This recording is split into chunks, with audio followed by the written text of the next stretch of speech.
ജുമ്മാ ജുമ്മാ ദേ ദേ ജുമ്മാ. കുട്ടി അറിഞ്ഞോ, പ്രൊഫസർക്ക് ഒരു ഉഗ്രം പരിപാടി കിട്ടി. പിന്നെ നല്ലൊരു തുക അഡ്വാൻസ്. വാനിഷിംഗ് ബ്യൂട്ടി കലങ്ങിയതോടെ എല്ലാം അവസാനിച്ചു എന്ന് കരുതിയതാ, പക്ഷെ ഒന്നും അവസാനിച്ചില്ല. കുട്ടി വരുന്നോ? അയ്യോ, പെട്ടി കയറാനല്ല, ആ പരിപാടി പ്രൊഫസർ നിർത്തി. അല്ലെങ്കിൽ വേണ്ട, ഇന്ന് ഞങ്ങൾ മാത്രമായിട്ട് കലക്കിക്കോളാം. ഇന്ന് 1-2 ഐറ്റം ഞാനും വീശാൻ പോവാ. അപ്പൊ വന്നിട്ട് കാണാം, സമയമില്ലേ? ചുമ്മാ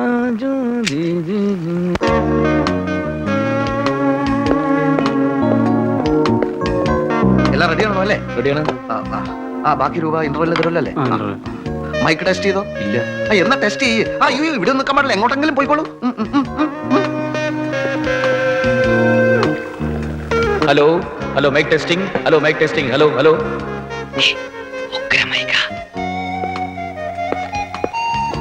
നല്ല ബേസ് പറഞ്ഞോളൂ. സുഹൃത്തുക്കളെ, കലാപ്രേമികളെ, ഹൃദയമധുരമായ ഒരു സായനം നിങ്ങൾക്ക് ആശംസിച്ചുകൊണ്ട് ലോക പ്രശസ്ത മജീഷ്യൻ പ്രൊഫസർ രംഗൂൺ വാലയും സംഘവും അവതരിപ്പിക്കുന്ന മായാജാല പ്രകടനങ്ങൾ ഇതാ ആരംഭിക്കുകയായി. പ്രദർശന അവസാനം വരെ കൊച്ചുകുട്ടികൾ കരയാതെയും ബഹളമുണ്ടാക്കാതെയും മാതാപിതാക്കൾ പ്രത്യേകം ശ്രദ്ധിക്കുമല്ലോ. ഞങ്ങൾ ആരംഭിക്കുന്നു.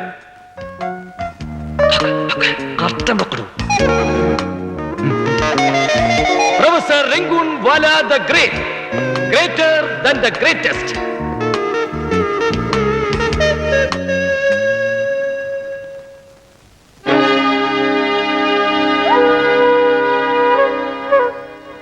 ഓഡിയൻസ് ഇല്ലേ? സാരമില്ല, തുടങ്ങിക്കോളൂ. എല്ലാരും ഒന്ന് കേറിക്കോട്ടെ സാർ. ദയവായി പുറത്തു നിൽക്കുന്ന കാണികൾ ഓഡിറ്റോറിയത്തിനകത്തേക്ക് പ്രവേശിക്കണം. പരിപാടി തുടങ്ങി കഴിഞ്ഞു. അതിന് പുറത്താരെങ്കിലും ഉണ്ടെങ്കിലല്ലേ. നിങ്ങൾ തുടങ്ങിക്കോളൂ, ഞാനുണ്ടല്ലോ കാണാൻ. അയ്യോ, അതെങ്ങനെയാണ് സാർ? ആളുകളുടെ കയ്യടിയും ബഹളം ഉണ്ടായാലും ഞങ്ങൾക്കൊരു ഹരം ഉണ്ടാവും. നിങ്ങൾക്ക് നിങ്ങളുടെ പണം കിട്ടിയാ പോരെ? അത് മാത്രം പോരല്ലോ സാർ. മതി, അത് മതി. മാത്രമല്ല, നിങ്ങളുടെ അധിക നമ്പറുകളൊന്നും ഇവിടെ കാണിക്കണ്ട. ഈ പെട്ടിയിൽ നിന്നും പെണ്ണിനെ പുറത്തുകൊണ്ടിരുന്ന നമ്പറില്ലേ, അതൊന്നും മാത്രം മതി. ഓ, വാനിഷിംഗ് ബ്യൂട്ടി. പേരെനിക്കറിയില്ല. അതെ, വാനിഷിംഗ് ബ്യൂട്ടി. പക്ഷെ ആ പരിപാടി കാണിക്കാൻ പറ്റിയ ഒരു ചുറ്റുപാടിലല്ല സാർ ഞങ്ങള്. അതെന്താ? ഞങ്ങളുടെ പെട്ടി പോയി, അതുകൊണ്ട് പെണ്ണിനെയും കൊണ്ടുവന്നില്ല. അയ്യോ, അത് കാണിക്കാതെ ഒക്കുകയല്ലോ. കാണിക്കാൻ നിവൃത്തിയില്ലല്ലോ സാർ. കാണിക്കടാ. അയ്യോ, എന്ത്? ആ പെണ്ണിനെ കാണിക്കാതെ ഇവിടെ നിന്ന് രക്ഷപ്പെടാൻ ഒക്കുകയല്ല. അന്ന് സ്റ്റേജിൽ വെച്ച് നിങ്ങളുടെ കൂടെ കൂടിയ പെണ്ണ് എവിടെയാണ് ഒളിപ്പിച്ചിരിക്കുന്നത്? ഞങ്ങൾ ആരെ എവിടെ ഒളിപ്പിച്ച് വെച്ചിട്ടില്ല സാർ. കള്ളം പറയുന്നു. പോക്കറ്റിൽ കാണിക്കരുത്.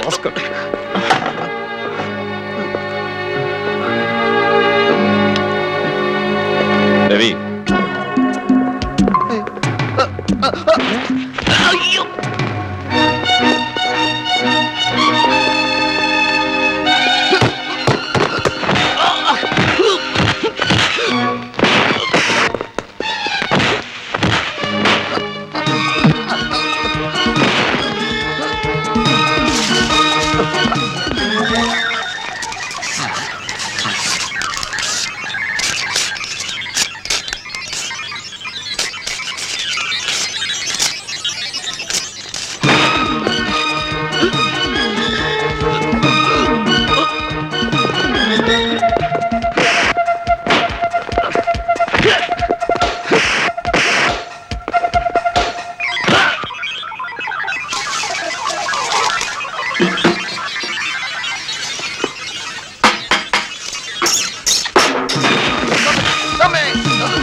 ഇനിയും ഞങ്ങൾ ഇടിക്കരുതെന്ന് പറയൂ സാർ. ആ പെണ്ണ് അന്ന് ഞങ്ങളുടെ കൂടെ വന്നു എന്നുള്ളത് നേരാ, പക്ഷെ ഞങ്ങൾ കാണാതെ പിറ്റേന്ന് അവൾ എങ്ങോട്ടോ പോവുകയാണ് ഉണ്ടായത്. ഞാൻ അന്വേഷിച്ചു വന്നപ്പോ ഇവൻ അങ്ങനെയല്ലോ പറഞ്ഞത്. അയ്യോ, അതെനിക്കൊരു അബദ്ധം പറ്റിയതാണ്. സത്യം പറയില്ലല്ലടാ സാർ. പ്ലീസ്, എന്റെ മാജിക്കിനാണ് ഞങ്ങൾ പറയുന്നത്, സത്യമാണ്. നിങ്ങൾക്ക് അവളെ നേരത്തെ പരിചയമുണ്ടോടാ? അയ്യോ, ഒരു പരിചയമില്ലേ. അവളെങ്ങനെയോ വന്ന് ഞങ്ങളുടെ പെട്ടി കയറി, അതോടെ ഞങ്ങളുടെ മാജിക്കും പൊളിഞ്ഞു. അങ്ങനെ ജീവിതം തന്നെ വഴിമുട്ടി നിൽക്കുന്ന ഒരു ചുറ്റുപാടില്ല ഒരാൾ വന്ന് ഈ പരിപാടി ബുക്ക് ചെയ്ത്. അയ്യോ, ഞങ്ങൾ എന്തുമാത്രം സന്തോഷത്തോടു കൂടിയാണ് ഇങ്ങോട്ട് വന്നതെന്ന് അറിയാമോ സാർ? എന്നിട്ടിപ്പോ എനിക്ക് നിങ്ങളെ വിശ്വസിക്കാമോ? ഞങ്ങളെ മാത്രമേ സാറ് വിശ്വസിക്കാവൂ. ഓക്കെ, ഇനിയിപ്പോ എവിടെയെങ്കിലും വെച്ച് അവളെ കണ്ടുമുട്ടിയാ നിങ്ങൾ എന്നെ വിവരം അറിയിക്കോ? നിങ്ങളാണോ സാർ അവളെ കല്യാണം കഴിക്കാൻ പുറകിടക്കുന്ന ആള്? കല്യാണോ? എന്ത് കല്യാണം? നിങ്ങളെ അവക്ക് ഇഷ്ടമില്ലെങ്കിൽ എന്തിനാണ് സാർ അവളെ കല്യാണം കഴിക്കാൻ നിർബന്ധിക്കുന്നത്? ഇത് അവള് പറഞ്ഞു കാണോ? അപ്പോ അവള് നിങ്ങളെ പറഞ്ഞു പറ്റിച്ചു. നിങ്ങൾക്കറിയോ, അവള് കാരണം എന്റെ സഹോദരൻ ഇപ്പൊ മെന്റൽ ഹോസ്പിറ്റലിൽ ചികിത്സ കഴിയ. എട്ടും പൊട്ടും തിരിയാത്ത അവനെ അവള് മയക്കിയെടുത്തു. അവന്റെ ബാങ്കിലുണ്ടായിരുന്ന വലിയൊരു തുക മുഴുവൻ കുറേശ്ശെ അവള് തട്ടിയെടുത്തു. പാവം, അവനവളെ അത്രയ്ക്ക് ഇഷ്ടമായിരുന്നു. അവനെ കെട്ടാമെന്ന് അവള് വാക്കു കൊടുത്തിരുന്ന. ബാങ്കിലെ പണം തീർന്നപ്പോ അവള് കാലുമാറി. പണം പോയതിലല്ല, അവള് നഷ്ടപ്പെട്ടതിൽ അവൻ തകർന്നു പോയത്. നിങ്ങൾക്കറിയാമോ, 4 മാസമായി അവൻ പ്രാന്താശുപത്രിയിൽ ഇരുട്ടറെ കഴിയ. അവിടെ ഒന്ന് കണ്ട രോഗം ഭേദപ്പെടുമെന്ന് ഡോക്ടർമാർ പറയുന്നു. ഹോ, ഇത്ര ഭയങ്കരയാണോ അവള്? സംഗതിയുടെ ഗൗരവം ഞങ്ങൾക്ക് ഇപ്പോഴല്ലേ മനസ്സിലായത്. അവളെ എങ്ങനെയെങ്കിലും കണ്ടുപിടിക്കാൻ ഞങ്ങൾ സഹായിക്കാം സാർ. ആണോ? ആ, എങ്കിൽ എന്ത് പ്രതിഫലം വേണമെങ്കിലും നിങ്ങൾക്ക് തരാൻ ഞാൻ തയ്യാറാ. എന്ത് തന്നെ സാർ? എന്തും. പണമല്ല, എന്റെ സഹോദരനാണ് എനിക്ക് വലുത്. ഈ ഭൂമുഖത്ത് അവള് ജീവിച്ചിരിപ്പുണ്ടെങ്കിൽ ഞങ്ങൾ അവളെ കണ്ടുപിടിച്ച് തരാം സാർ. സാറിന്റെ മേൽവിലാസം തരൂ. ആ, ഈ നമ്പറിൽ വിളിച്ചാൽ മതി. നിങ്ങളെ ദ്രോഹിക്കേണ്ടി വന്നതിൽ ഞാൻ മാപ്പി ചോദിക്കുന്നു. ഓ, സാരമില്ല സാർ. ഈ ഒരു മാനസികാവസ്ഥയിൽ സാർ ഇത്രയല്ലേ ചെയ്തുള്ളൂ. അവസാനം പറ്റിക്കരുത്. ഒരിക്കലും ഇല്ല. ഞങ്ങൾ സാമ്പത്തികമായ കുറച്ച് ബുദ്ധിമുട്ടിലാണ്, അതുകൊണ്ടാ. പോകുന്ന വഴിക്ക് ഒരു വാക്ക് എന്നോട് പറഞ്ഞുകൂടായിരുന്നോ? ഞാനും ആ കത്തിയെടുത്ത് വരൂലേ? ഇപ്പൊ കേട്ടിട്ട് എന്നെ കൈ ഇങ്ങനെ തരിക്കുന്നു. ഒലക്കട മൂട്. ഒരു കത്തി കൊണ്ടൊന്നും അവിടെ ഒന്നും ചെയ്യാൻ പറ്റുമായിരുന്നില്ലെന്ന്.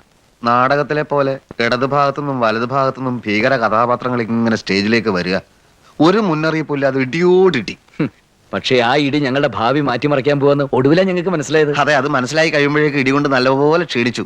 പോട്ടെ, ഈ പെണ്ണിനെ കണ്ടുപിടിച്ചു കൊടുത്താൽ എത്ര ലക്ഷം ഉറുപ്പ് കിട്ടും? എത്രയും കിട്ടും. ഒരു മനുഷ്യനെ സമനില തിരിച്ചു കിട്ടുന്ന കേസല്ലേ. പാവം മനുഷ്യൻ, അയാൾ നിലവിളിക്കുക. പേടിക്കണ്ട, അവൾ ഈ സിറ്റിയിൽ എവിടെ വിളിച്ചാലും ഈ കീലേരി വെച്ച് കണ്ടുപിടിക്കും. ആ, എങ്ങനെയെങ്കിലും എന്റെ മാജിക് പരിപാടി നല്ല രീതിയിൽ മുന്നോട്ട് പോകാനുള്ള ഒരു സംവിധാനം ഉണ്ടായാൽ മതിയായിരുന്നു. അയ്യടാ, മാജിക് തേങ്ങ. ലക്ഷങ്ങൾ കൈ വന്നാ പിന്നെ മാജിക് കളിച്ച് നടക്കാൻ പോകല്ലേ. കുറച്ച് ദിവസം സുഖമായിട്ട് ജീവിക്കുക. അതൊന്നും പറ്റില്ല. മാജിക് താൻ പോടോ. കഴിഞ്ഞിട്ടുള്ള താൻ പോടോ. അവള് വന്നു പെട്ടത് എന്റെ മാജിക് പറ്റിയില്ല. പണം എന്ത് ചെയ്യണമെന്ന് ഞാൻ തീരുമാനിക്കും. ആ പെണ്ണ് തന്റെ അമ്മാവന്റെ മുളൊന്നുമല്ലോ. എന്തായാലും കിട്ടുന്നില്ല, പാതി ഞാൻ എടുക്കും. പകുതിയാക്കണ്ട, മുഴുവൻ എന്തായാലും എടുത്തോ. ആ, നിർത്ത്. അല്ല, ഇതൊക്കെ പൈസ കിട്ടിയിട്ട് പോരെ? ആദ്യം പോയി ആ പെണ്ണിനെ കണ്ടുപിടിക്കാം. എന്നിട്ട് അച്ഛൻ തീരുമാനിക്കും പൈസ എന്ത് ചെയ്യാന്ന്, കേട്ടോ? അപ്പോ അതാണ് പ്രശ്നം. 1982 ഏപ്രിൽ 12-ാം തീയതി ഈ സംഭവം നടക്കും. അതാണ് ഈ രേഖ പറയുന്നത്. ഇത് സത്യം. ഡേ, എണീ, പോ, പോ. അത് ശരി. ഞങ്ങളൊരു വഴിക്ക് പോവുക. പോകുന്ന സംഗതി നടക്കുവോ ഇല്ലേ? നടക്കുന്നുണ്ടെങ്കിൽ മാത്രം പറഞ്ഞാൽ മതി, അല്ലേ വിവരം അറിയാലോ. നടക്കും, സംശയമില്ല. ഞാൻ ഇതുവരെ പറഞ്ഞിട്ടുള്ള കാര്യങ്ങളെ ശരിയായിട്ടില്ലെങ്കിൽ തെറ്റിയിട്ടില്ല. അയ്യോ, ഇതൊന്നും വേണ്ടായിരുന്നു. അടുത്തോ?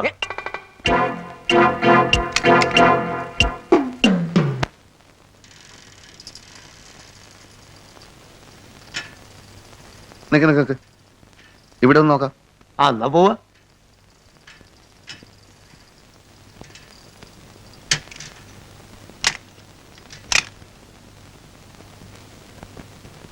ഇതിന്റെ ആളാണ് മോളെ? ബെല്ലടിച്ചാ വരും. ഓ,